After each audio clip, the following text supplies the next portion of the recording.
যে খবরের দিকে আমরা নজর রেখেছি, ইএম বাইপাসে উত্তেজনা, অবরুদ্ধ হয়ে যায় ইএম বাইপাস।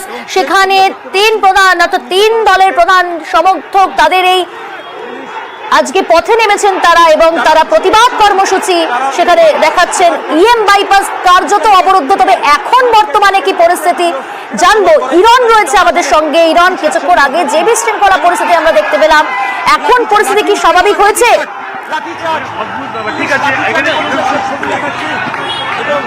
দেখো, এই মুহূর্তে কিছুক্ষণ আগে বাইপাসের ওপর যান চলাচল এখনো চালু না করা গেলেও বেঙ্গল কেমিক্যালের যে গলি, পাশের রাস্তা একটি গলি আছে, সেখানে ইস্টবেঙ্গল মোহনবাগান সমর্থকরা তারা এসে জড়ো হয়েছেন। সংখ্যায় 50-60 জন সমর্থক হবেন। তাদের দাবি তারা শান্তিপূর্ণ অবস্থান করবেন। 200 মিটারের বাইরে তারা চলে এসেছেন, বেঙ্গল কেমিক্যালের সিগন্যালের বাইরে। তারা কেন এখানে করতে পারবেন না? পুলিশের তরফ থেকে বলা হয়েছে এখান থেকে চলে যাওয়ার জন্য। এই মুহূর্তে তারা স্লোগানিং করছেন যে ইস্টবেঙ্গল মোহনবাগান সমর্থক আমরা দেখতে পাচ্ছি, তারা উই ওয়ান্ট জাস্টিস এই স্লোগানিং এ সমর্থন করছে, স্লোগানিং করছেন, এবং তাদের বক্তব্য তারা এখানে দাঁড়িয়ে শান্তিপূর্ণ অবস্থান করবেন। এটা একদিকের দৃশ্য, একটি গলির মুখের ছবি। আর ঠিক তার উল্টো দিকে যেখানে পুলিশের তরফ থেকে দাঁড়িয়ে রয়েছে পুলিশ, এবং পুলিশের তরফ থেকে এই গলিটি যাতে কোনোভাবে এই সমর্থকরা বাইপাসের ওপর উঠে যেতে না পারে সেই জন্য রাস্তা কিন্তু এই মুহূর্তে তারা আটকে রেখেছেন বা তারা দাঁড়িয়ে রয়েছেন। বাইপাসে সরাসরি যান চলাচল না করলেও মানি স্কোয়ারের পেছন থেকে যে রাস্তা, পাশ থেকে যে রাস্তা, সেখান থেকে যান চলাচল কিন্তু ইতিমধ্যেই চালু করা সম্ভব হয়েছে। পরিস্থিতি নিয়ন্ত্রণে অনেকটাই। তবে বিক্ষিপ্তভাবে ইস্টবেঙ্গল মোহনবাগান সমর্থক তারা মাঝে মধ্যেই তাদের যে আজকের কর্মসূচি ছিল সেই কর্মসূচির কারণে তারা এই মুহূর্তে কিন্তু এসে জড়ো হয়েছেন বা বিভিন্ন সময় এসে হচ্ছেন, সেই ছবি আমরা দেখতে পাচ্ছি। এবং তাদের বক্তব্য, তারা জাস্টিস এবং উই ওয়ান্ট জাস্টিস স্লোগান শোনাবো তারা কি বলছে।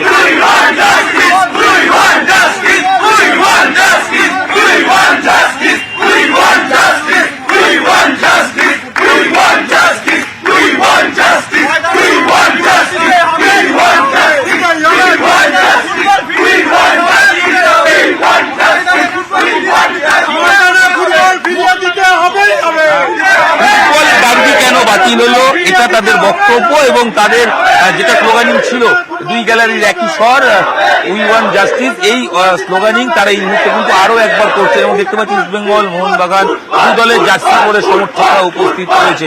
বেঙ্গল কেমিক্যালের সিগন্যালের পরে একটি অংশ, সেখানে 70-80 জন সমর্থক রয়েছেন, এবং উল্টো দিকে পুলিশের তরফ থেকে কিন্তু এখানে পুলিশ মোতায়েন করা রয়েছে যাতে আইন শৃঙ্খলা নিয়ন্ত্রণে রাখা যায়। পরিস্থিতি সম্পূর্ণ নিয়ন্ত্রণে বলাই যায়। তবে বিক্ষিপ্তভাবে বিভিন্ন জায়গায় যখন এই বিক্ষোভ হচ্ছে, সেই ছবিটা কিন্তু এই মুহূর্তে নিউজ 18 বাংলার পর্দায় আমরা তুলে ধরলাম। ইরন, একেবারে এখান থেকে জানতে চাইবো, তুমি যেমনটা জানালে যে পরিস্থিতি কিছুটা হলেও স্বাভাবিক হয়েছে, অনেকটাই স্বাভাবিক হয়েছে, কিন্তু যান চলাচল স্বাভাবিক হয়েছে ইএম বাইপাসে এই মুহূর্তে?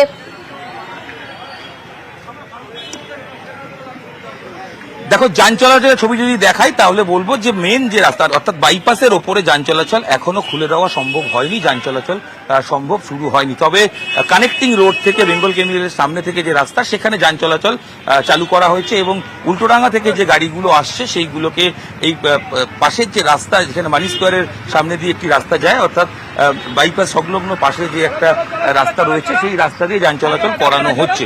কিন্তু মূল যে রাস্তা, মূল যে বাইপাসের দুটি দিক বন্ধ করে রাখা হয়েছিল এই কর্মসূচিকে কেন্দ্র করে, সেই রাস্তা এখনো চালু করা সম্ভব হয়নি। পুলিশ মোতায়েন রয়েছেন এবং পুলিশ বিষয়টিকে দ্রুততার সঙ্গে নিয়ন্ত্রণে আনার চেষ্টা করছেন। এবং যারা সমর্থক এসছেন তাদেরকে বোঝানো হয়েছে তাদের যেন এখান থেকে চলে যান। এই মুহূর্তের ছবি যদি বলি, বাইপাসের রাস্তা কোনোভাবেই এখনো চালু করা সম্ভব হয়নি। তবে তার পাশের রাস্তা যেগুলো রয়েছে সেইগুলো থেকে যান চলাচল করছে, এবং সমর্থক 70-80-90 জন সমর্থক তারাও উপস্থিত রয়েছেন, এবং বিশাল পুলিশ বাহিনী তারা এখনো উপস্থিত রয়েছেন এই স্টেডিয়াম সংলগ্ন কাদাপাড়া এবং বেঙ্গল কেমিক্যাল এই অঞ্চলে। একেবারে ইরন, আমরা সেই ছবিটা দেখতে পাচ্ছি, সেখানে যান চলাচল কিছুটা স্বাভাবিক করার চেষ্টা করা হচ্ছে। অপর প্রতিনিধি সান্নিক রয়েছে। সান্নিক, তুমি যেখানে রয়েছো সেখানে কি পরিস্থিতি?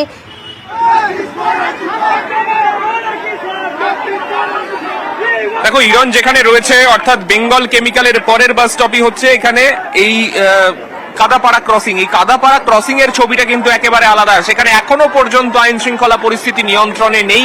যারা সমর্থকরা রয়েছেন দু দলের, তারা এখনো পর্যন্ত একেবারে ইএম বাইপাসের মাঝামাঝি তারা রয়েছেন। দুদিকের রাস্তাতেই কিন্তু একেবারে যান চলাচল বন্ধ, দুদিক দিয়ে যান চলাচল করছে না বললেই চলে। এই মুহূর্তে দু দলের সমর্থকরা তাদের নিজেদের দলের জার্সি পরে, কেউ কেউ কালো টি শার্ট পরে, কেউ আবার হাতে তাদের পতাকা নিয়ে তারা কিন্তু এই মুহূর্তে প্রতিবাদ জানাচ্ছেন। যে ছবি দেখতে পাচ্ছ একেবারে কাদাপাড়া ক্রসিং, সেই ক্রসিং এ যুব ভারতী ক্রীড়াঙ্গনের খুব কাছে সেই জায়গায় দু দলের সমর্থকরা একত্রিত হয়েছেন। যদিও এখানে 163 ধারা, সেই ধারা জারি রয়েছে। এই ধারার ফলে এখানে জমায়েত করা কিন্তু অবৈধ এবং তার জন্য পুলিশের তরফে প্রাথমিকভাবে কয়েকজনকে আটক করা হলেও পরে তাদের ছেড়ে দেওয়া হয়। কিন্তু এখনো পর্যন্ত পুলিশের তরফে আইন শৃঙ্খলা পরিস্থিতিকে নিয়ন্ত্রণে আনা কিন্তু কোনোভাবেই সম্ভব হয়নি। যারা রয়েছেন দু দলের সমর্থক তারা প্রত্যেকেই আরজি করের জন্য ন্যায় বিচার চেয়ে তারা স্লোগান দিচ্ছেন। তাহলে কি কাদাপাড়াতে আবার সেখানে নতুন করে বিক্ষোভ শুরু হয়েছে? কারণ স্লোগান আমরা শুনতে পাচ্ছি উই ওয়ান্ট জাস্টিস। বিশাল দেখো চলছে একটানা এখানে অবরোধ বিক্ষোভ, একেবারে এখানে কিন্তু একটানা প্রতিবাদ চলছে। এখানে এখনো পর্যন্ত পরিস্থিতি কিন্তু নিয়ন্ত্রণে আনা সম্ভব হয়নি পুলিশের তরফে মাঝে মধ্যে লাঠি উঁচিয়ে কাউকে তাড়া করে এদিক ওদিকে একটু সরিয়ে দেওয়ার চেষ্টা করা হলেও তা কিন্তু একেবারেই সাময়িক। কেননা যারা সমর্থকরা রয়েছেন, বিপুল সংখ্যায় রয়েছেন দু দলের সমর্থকরা, তারা কিন্তু চেষ্টা করছেন যেভাবে হোক তারা তাদের প্রতিবাদ কর্মসূচি চালিয়ে নিয়ে যাওয়ার চেষ্টা করছেন। বিভিন্ন দিক থেকে যে অলিগলিগুলো রয়েছে, ফুলবাগানের ভেতর থেকে যে যারা রয়েছেন তারা চেষ্টা করছেন আস্তে আস্তে সেই দিক থেকে যারা আসছেন তাদেরকে সেই দিকে ঢুকিয়ে দেওয়ার, কিন্তু যারা রয়েছেন রাস্তার ওপর তারা কিন্তু কোনোভাবেই সরতে নারাজ। দু দলের সমর্থকই রয়েছেন সেখানে, কেউ ইস্ট বেঙ্গল, কেউ মোহনবাগান, দু দলের সমর্থকরাই সেখানে রয়েছেন এবং দু দলের সমর্থকরাই তারা একেবারে একযোগে রাস্তায় দাঁড়িয়ে প্রতিবাদ জানাচ্ছেন। বেশ, সান্নিক তুমি পরিস্থিতির উপর নজর রাখো, আরো আপডেট নেব তোমার কাছ থেকে। সমর্থকদের কি দাবি, কি বলছেন তারা, শুনুন আপনারা।